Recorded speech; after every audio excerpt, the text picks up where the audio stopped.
Hey, skis. Let's go over a vertical stack, which was really problematic as we were looking through the breakdown of our last game. So, with a vertical stack, sometimes you'll hear Rasa say that we should be in a diagonal vertical stack when it's on the side. But from now on, I want us to start doing this instead of the vertical diagonal stack.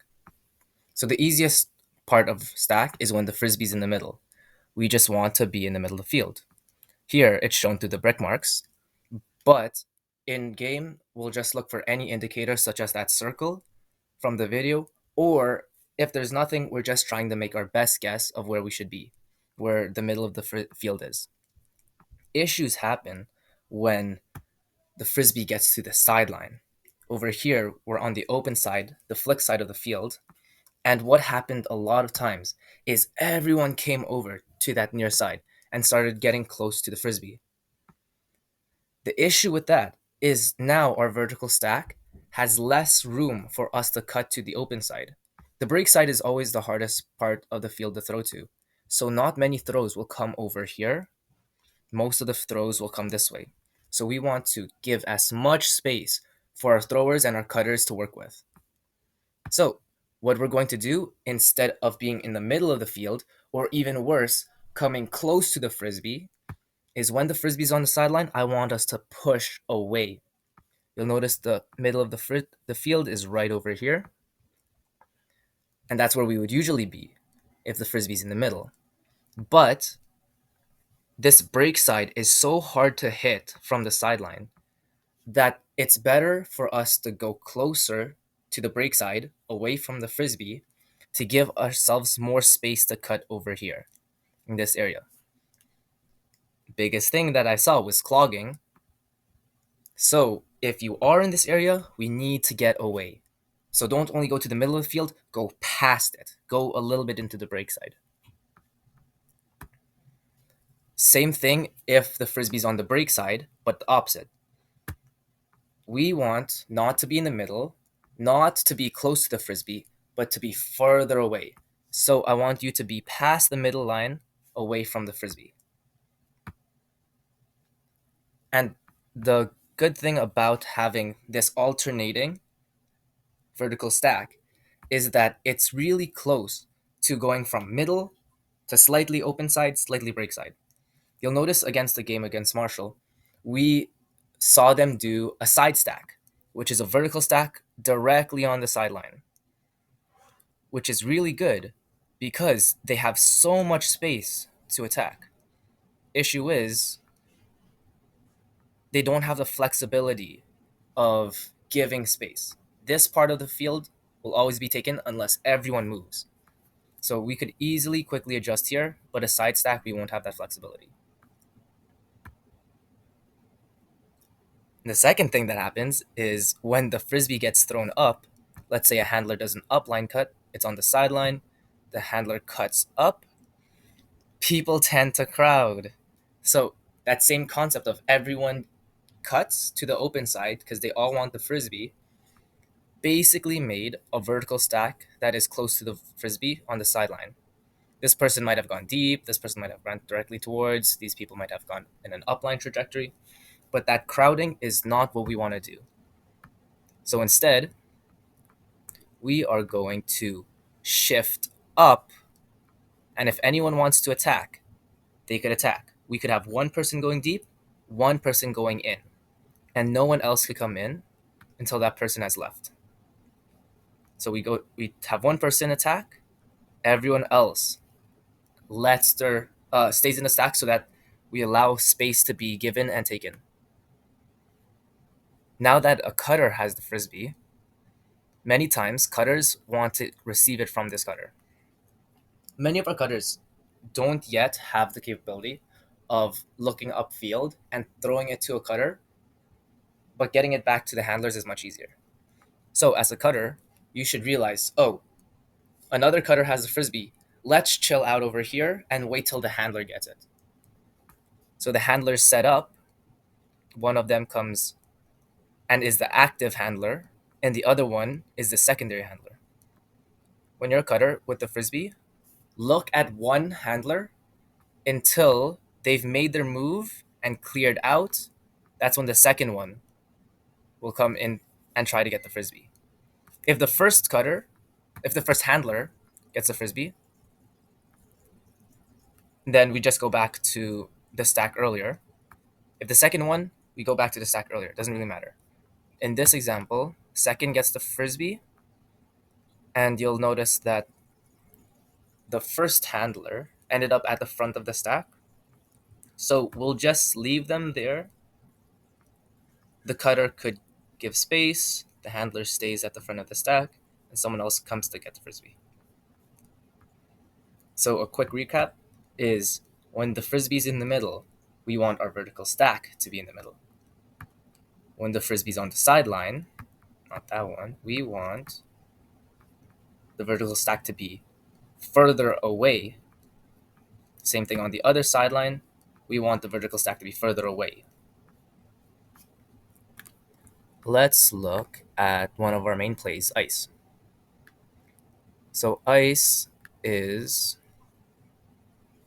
the one where 4 goes in, 5 reacts to that, and 3 goes out.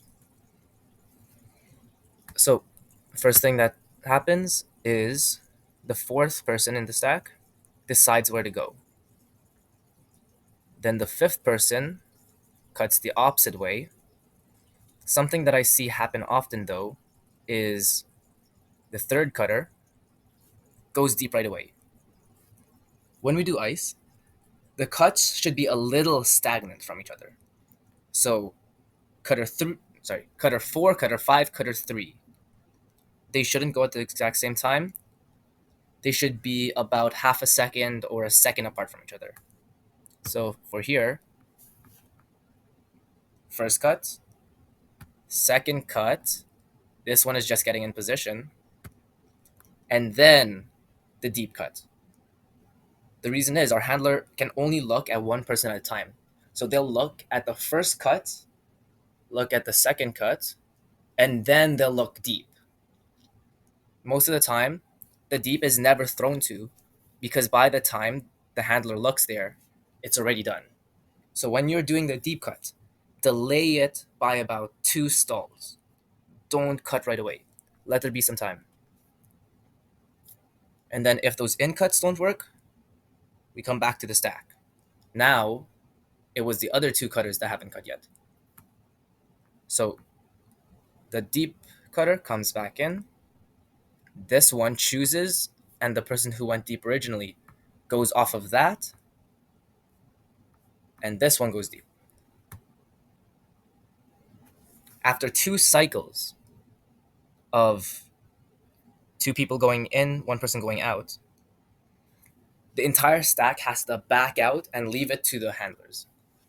Because by then it's stall 6, stall 7. We want our handlers to deal with this. So they'll just go upline or whatever they need to do. We're going to make ice a little different when it's on the side though. Let's still call it ice. But now instead of the cutters making a triangle, open side, break side, deep, break side isn't much of an option. It's really hard to throw to the opposite side of the field when we're on the sideline, especially if they're forcing a flick right here. So we're going to be going through a bit of a cycle. So just like before, we have the fourth person in stack. Let's quickly go over this. 1, 2, 3, 4, 5.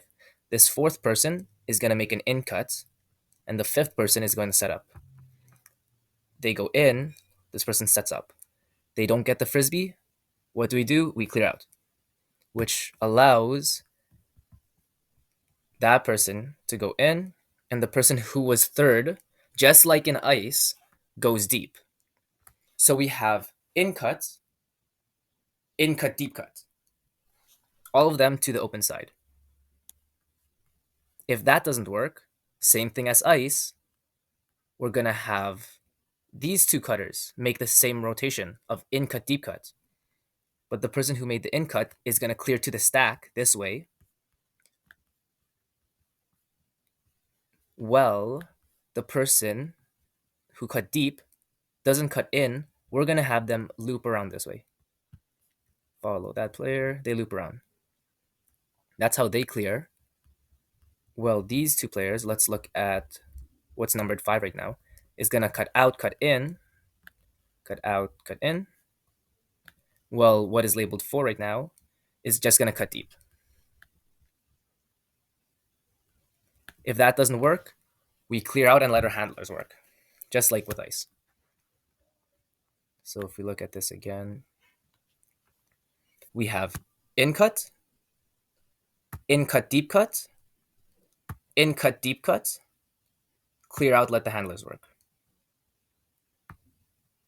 If it's on the break side, it's basically the same thing. And remember, notice our stack, it's away from the frisbee, so we have room to work with.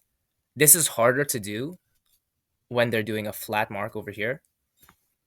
So, but it's exact same rotation. We go in cut, deep cut, in cut, deep cut. You'll notice on the break side that when they cut this in cut, it doesn't go to the sideline. That's because the mark here is taking away this line on the field. So we want to cut more here. Same thing, this deep cut and this in cut, we're not going to the sideline. Compared to with these cuts, we can go more towards the sideline because we're being forced onto the side. So once again, on the break side, in cut, deep cut, clear out, in cut, deep cut. If it doesn't work, we clear out as cutters and let the handlers work. Let's go over ice center. Ice center is in cut, deep cut, clear out, in cut, deep cut, let the handlers work. If it's on the side, we go in cut, deep cut, in cut, deep cut.